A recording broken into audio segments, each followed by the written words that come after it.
साक्षर बनो चैनल में आपका स्वागत है। आज हम लोग वास्तविक संख्या के एक्सरसाइज नंबर टू का दूसरा क्वेश्चन हम लोग पढ़ेंगे। पहला क्वेश्चन हमने पिछले वीडियो में पढ़ लिया था, जिसमें कि हम लोग जाने थे कि अभाज्य संख्या किसे कहते हैं। तो पहले क्लास को हम लोग थोड़ा सा रिवीजन कर लेते हैं, उसके बाद आज का जो हम लोग क्लास होगा उस पर आएंगे।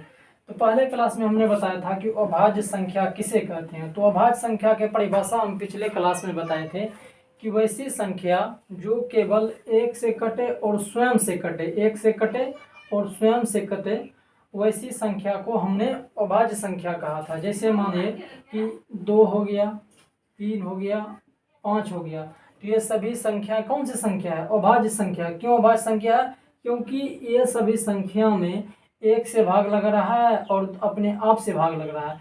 अगर मानिए उसी तरह अगर हम 8 बोलेंगे कि 8 आपसे पूछा जाए कि 8 बताइए कि ये अभाज्य संख्या है, तो आप लोग क्या बोलोगे? नहीं है। क्यों नहीं है? क्योंकि इसमें अभाज्य संख्या का जो रूल है, जो परिभाषा है, वो परिभाषा इसमें सेट नहीं होता है। कैसे नहीं होता? जैसे देखिए, अभाज्य संख्या का परिभाषा क्या था कि एक से भाग लगे और अपने आप से लगे, लेकिन इन दोनों के अलावे, एक से और अपने आप से लगने के अलावे, इसमें देखिए 2 से लग रहा है, 4 से लग रहा है, तो ये उस नियम को मैंने पालन नहीं किया, इसीलिए इसको हम लोग क्या बोलेंगे? अभाज्य संख्या नहीं बोलेंगे।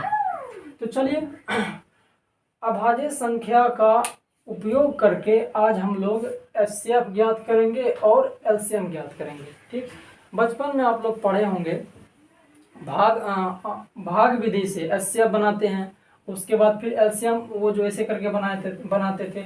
लेकिन अभी जो हम लोग एचसीएफ और एलसीएम बनाएंगे वो अभाज्य गुणनखंड के विधि से बनाएंगे। अब अभाज्य गुणनखंड विधि किस तरह से बनता है वो सारी बातें यहाँ एक्सप्लेन करेंगे। उससे पहले है कि देखिए, ये क्वेश्चन जो है, पहले क्वेश्चन को, अब इसमें जो है पहले क्वेश्चन को बढ़िया से समझ लीजिए, पढ़ के समझ लीजिए। जैसे कहता है, निम्नलिखित पूर्णांकों के निम्नलिखित युग्मों के महत्तम समापवर्तक या एचसीएफ और लघुत्तम समापवर्तक यानी एलसीएम ज्ञात कीजिए तथा इनकी जांच कीजिए कि दो संख्याओं का गुणनफल एचसीएफ और गुना एलसीएम है कि नहीं है। तो मोटा मोटी क्वेश्चन में ये बात कर रहा है कि एचसीएफ और एलसीएम ज्ञात कीजिए। मोटा मोटी जानिए कि एचसीएफ और एलसीएम ज्ञात कीजिए, और जो है यहाँ पर जो है दो संख्या जो जिसका एचसीएफ और एलसीएम निकालना है, उसी दोनों संख्या का गुणनफल और ये बराबर होना चाहिए, एचसीएफ गुना एलसीएम के बराबर होना चाहिए। इसी दोनों बात को सत्यापित करना है हम लोगों को।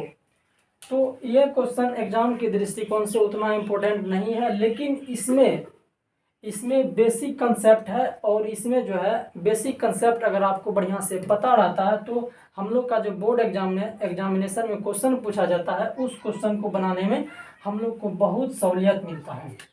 तो चलिए इस क्वेश्चन को बनाते हैं। तो पहले क्वेश्चन, सबसे पहले क्या है कि हम लोग को क्वेश्चन बढ़िया से समझ लेना चाहिए, उसके बाद उसके सॉल्यूशन पे आना चाहिए। तो हम लोग क्वेश्चन समझ लिए, क्या समझ लिए कि एलसीएम निकालना है, एचसीएफ निकालना है, और दोनों का गुना करके, और जो दोनों संख्या दिया हुआ है उसका गुना करके बराबर करना है। तो एचसीएफ और एलसीएम पहले वाला जो हम लोग बचपन में पढ़े थे उस विधि से हम लोग नहीं बनाएंगे। अब जो दूसरा विधि से, अभाज्य गुणनखंड की विधि से बनाएंगे। तो जैसे देखिए, यहाँ पर देखिए बनाने का तरीका देखिए। यहाँ से मानिए, यहाँ से हमने क्या किया, पहले क्वेश्चन दोनों उतारे। जैसे हो गया 26 और यहाँ हो गया 91। ठीक, तो 26 को पहले हम लोग क्या करेंगे, अभाज्य गुणनखंड के रूप में तोड़ेंगे। तो कैसे तोड़ेंगे? एक तो नहीं लिखा जाता, एक नहीं, ये 2 हो गया और ये 13 हो गया। ठीक, 13 दूनी 26, ये टूट गया। अब यहाँ देखिए, यहाँ 7 हो गया और गुना 13 हो गया। यहाँ तक करने के बाद अब क्या है कि देखिए, ये दोनों जब आपस में मिल जाता है, यानी ये संख्या इसमें भी हो और इसमें भी है। यहाँ ध्यान देना है थोड़ा सा कि जैसे यहाँ दो संख्या, ये 26 और 91, तो ये क्या है कि दोनों संख्या में एक संख्या कॉमन है। जैसे एक गुणनखंड कॉमन है, जैसे यहाँ देखिए 13 इसमें है और इसमें भी 13 है, तो इसका एचसीएफ क्या हो जाएगा? इसका जो एचसीएफ हो जाएगा वो हो जाएगा 13। ठीक, अब एलसीएम का बात करते हैं। एलसीएम क्या हो जाएगा? देखिए, एलसीएम में क्या करते हैं कि जो हम लोग का एचसीएफ हुआ है उसका गुना, और जो बचा हुआ गुणनखंड है, जैसे 2 है और 7 है, इसके अलावा कुछ है? कुछ नहीं है। तो जो है उसको लिख देना है यानी 13 गुना 2 गुना 7, इसी को हम लोग गुना करेंगे तो क्या आ जाएगा, इसको जब हम लोग गुना करेंगे तो ये एलसीएम का मान आ जाएगा। जैसे गुना कीजिए 13 दूना 26, 26 हो गया, और 6 सत्ते 42, 7 दूनी 14, 14 यानी 14 4 कितना हो गया 14। ऐसे कीजिए यहाँ पे, जैसे 13 दूना 26 हो गया गुना 7, यहाँ पे गुना कीजिए 6 सत्ते 42 हो गया, 7 दूनी 14, 14 4 कितना हो गया 18, 182 हो गया। तो इसका कितना हो गया 182, यानी एचसीएफ हो गया, एचसीएफ हो गया 13 और एलसीएम क्या हो गया 182।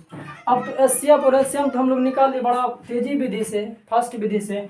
अब क्या करें, एक काम कर लें हम, दूसरे काम यानी जो क्वेश्चन में आप लोग का बोल रहा है कि दोनों संख्याओं का गुणनफल और एचसीएफ देखिए दोनों का गुना, एचसीएफ गुना एलसीएम होता है बराबर, तो दोनों संख्या को पहले लिखेंगे। दोनों संख्या क्या है, जैसे 26 गुना 91 है, और यहाँ पे एचसीएफ क्या हो गया है, यहाँ देखिए एचसीएफ हो गया है 13 और यहाँ पे 182। ये दोनों देखिए आपस में बराबर है तो सत्यापित होगा, बराबर नहीं होगा तो सत्यापित नहीं होगा। जैसे यहाँ पे गुना कीजिए, एकदम ये सब बेसिक कंसेप्ट, ये क्वेश्चन ये प्रश्न में कह रहा है ये चीज़, ठीक, ऐसे नहीं लिखे, ये प्रश्न में बोला है। तो यहाँ पे गुना कीजिए दोनों को, इसको भी और इसको भी। देखिए जैसे गुना कीजिए 6 हो गया, एकदम सिंपल, कोई माना कोई भारी भरकम वाला प्रोसेस से नहीं बनेगा, पूरा इजी विधि से। ये 9 6 का 54 हो गया, और 9 दूनी 18 हो गया, 18 5 कितना हो गया 23 हो गया, तो ये हो गया 23। अब यहाँ देखिए 6 हो गया, 4 2 6 हो गया, और कितना हो गया 3 हो गया, और यहाँ 2 हो गया। उसी तरह से इसका भी अगर हम लोग कैलकुलेशन करते हैं तो कितना हो गया 3 दूनी 6, इसका भी करेंगे तो उतने ही आ जाएगा, क्योंकि दोनों जब हम लोग का पूछा गया तो दोनों क्या होगा बराबर होगा। यहाँ पे बस हो गया, सत्यापित हो गया, यानी कि दोनों संख्या का गुणनफल और एचसीएफ गुना एलसीएम दोनों क्या है आपस में बराबर थी, इस बात को सत्यापित हो चुका है। अब हम लोग दूसरे क्वेश्चन पे जाएंगे।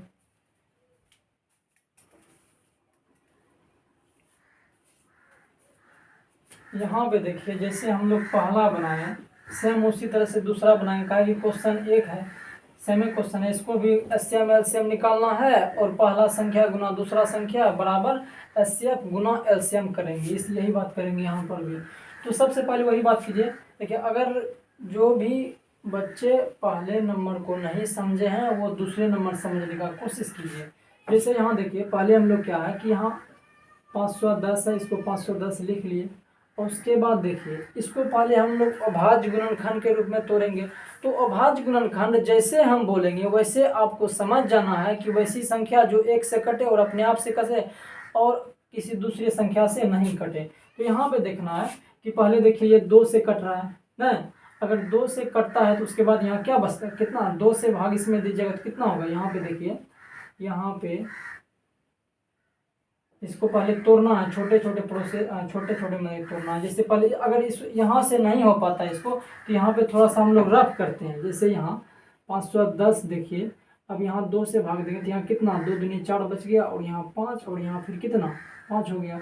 अब देखिए कितना बार में खा रहा है, यहाँ पे देखिए जैसे जैसे हम कर रहे हैं वैसे वैसे आपको भी करना है। जैसे यहाँ देखिए 3 हो गया, यहाँ पे 8 बार में हो गया, 8 या 24, और यहाँ 5 हो गया, और यहाँ 5 हो गया, और यहाँ 17 हो गया। ऐसे अगर ये इस तरह से नहीं टूटता है तो ऐसे हम तोड़ सकते हैं, जैसे पिछले वीडियो में हम लोग इसी तरह से तोड़े थे।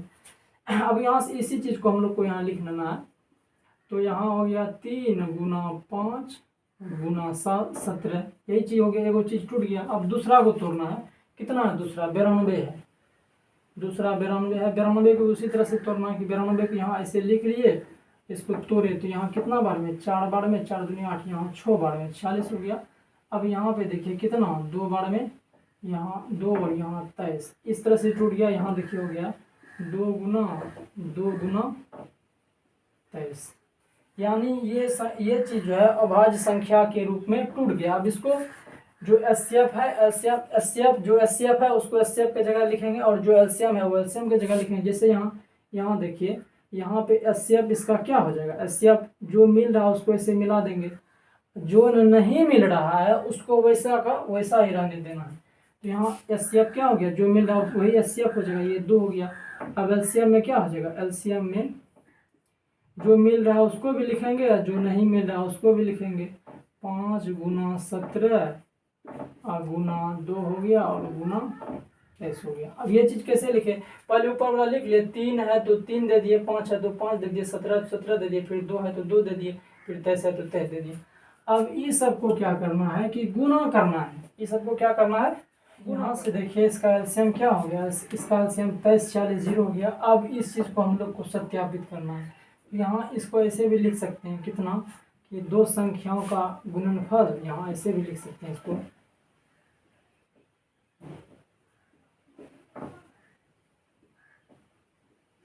दो संख्याओं का गुणनफल और बराबर